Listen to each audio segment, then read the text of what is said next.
रूस और यूक्रेन के बीच टकराव लगातार बढ़ता जा रहा है। रूसी रक्षा मंत्रालय ने दावा किया है कि उसने 110 यूक्रेनी ड्रोन को मार गिराया है। ये हमला रूसी सीमा के कई क्षेत्रों को निशाना बनाकर किया गया था। रूस ने दावा किया है कि उसने बीते 24 घंटों के भीतर 110 यूक्रेनी ड्रोन को नष्ट किया है। रूसी रक्षा मंत्रालय के अनुसार ये ड्रोन अलग अलग दिशाओं से रूसी क्षेत्र की ओर भेजे गए थे। ड्रोन हमले बेलगोरोद, कुर्स्क और ब्रायांस्क क्षेत्रों को निशाना बना रहे थे। रूस की वायु सुरक्षा प्रणाली के समय रहते सभी हमलों को नाकाम कर दिया है। और इसी खबर पर ज्यादा जानकारी के लिए हमारे साथ नूतन जुड़ चुकी हैं।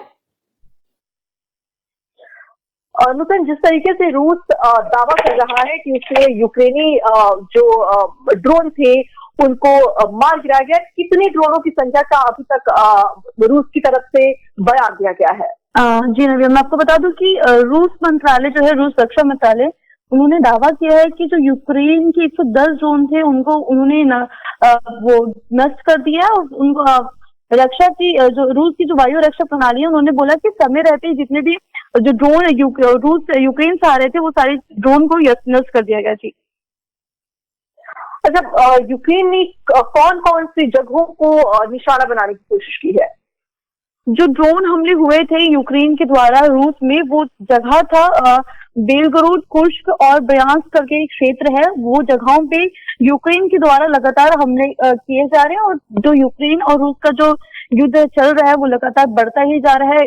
बहुत ज्यादा वहां के जो नागरिक है वो भी इस चीज को झेल रहे हैं और काफियों की मौत होती है। तो लगातार वो जो युद्ध है वो अभी भी आरंभ है और ड्रोन हमले और बाकी चीजें अभी भी चल रही है। जी नूतन, जब भारत और पाकिस्तान का सीज फायर हुआ था, मध्यस्थता डोनाल्ड ट्रंप ने कराई थी, तो कहीं ना कहीं तब ये बात निकलकर सामने आई थी कि रूस और यूक्रेन के बीच में मध्यस्थता कराई जाएगी, क्योंकि व्लादिमीर पुतिन की हम बात करें या फिर जेलेंस्की की हम बात करें तो इनका एक कहीं ना कहीं मध्यस्थता के बीच में बात चल रही थी। लेकिन क्या इस पर चर्चाएं आगे बढ़ी है, नहीं बढ़ी है? क्या वहां सीज फायर होगा, इस पूरे एक बड़े हमले को रोका जाएगा या नहीं रोका जाएगा? क्योंकि लंबे समय से हम देखते चले आए कि यूक्रेन और रूस पर लगातार इस तरीके की घटनाएं हो रही हैं और कंटिन्यू चलती जा रही है। तो क्या लग रहा है कि मध्यस्थता होगी या नहीं होगी?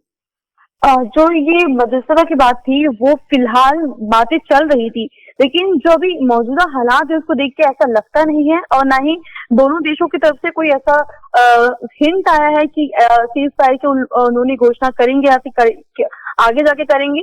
तो फिलहाल ऐसा कोई आशंका तो लग नहीं रहा है, क्योंकि उनके जो ड्रोन हमले हैं, दोनों तरफ से हमले हो रहे हैं, दोनों तरफ से नागरिक, उस कंट्री के नागरिक परेशान है। तो फिलहाल इस चीज की अभी डिटेल में नहीं कहा जा सकते कि ये चीज वो सीज फायर वो करेंगे करके।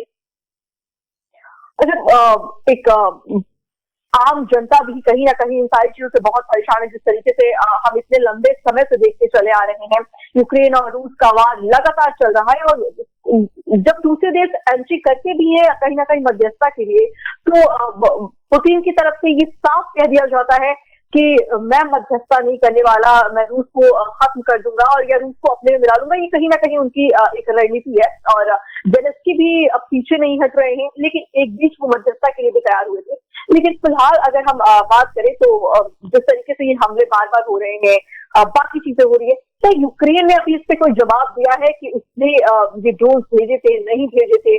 क्या वहां से कोई आधिकारिक पुष्टि हुई है कि नहीं हुई है? जी नहीं, आधिकारिक पुष्टि अभी यूक्रेन की तरफ से नहीं हुई है कि जो जितने भी ड्रोन हमले थे वो यूक्रेन ने किए हैं या फिर किसी और ने।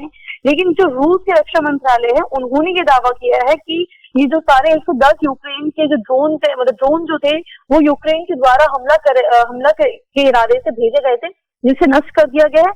लेकिन फिलहाल ऐसा कोई आधिकारिक बयान नहीं आया है यूक्रेन की तरफ से कि उन्होंने हमला किया है रूस पे। जी धन्यवाद नूतन हमारे साथ जुड़ने के लिए।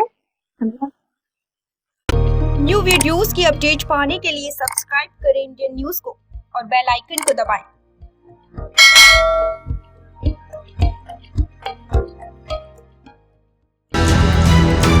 ये है इंदू ब्रॉडकास्टिंग प्राइवेट लिमिटेड और आप देख रहे हैं इंडियन न्यूज, हर पल, हर क्षण, हर सच।